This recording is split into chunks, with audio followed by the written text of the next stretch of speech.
शाहू महाराजांनी पुन्हा लोकसभा लढवण्याचे संकेत दिलेले आहेत। तुम्हाला अपेक्षित ब्रेकिंग न्यूज लवकरच येईल असं देखील शाहू महाराजांनी म्हटले। फक्त ब्रेकिंग न्यूज नसेल तर जबाबदारी असेल असं सूचक वक्तव्य शाहू महाराज यांनी केलं आहे।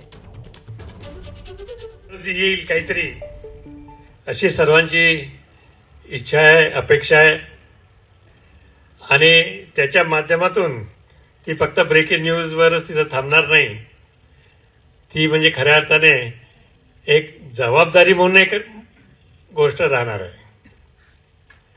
आणि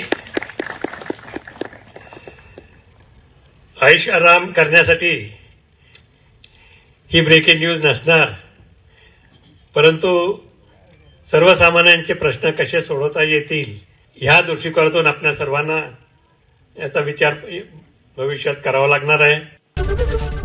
एबीपी माझा, उघडा डोळे बघा नीट।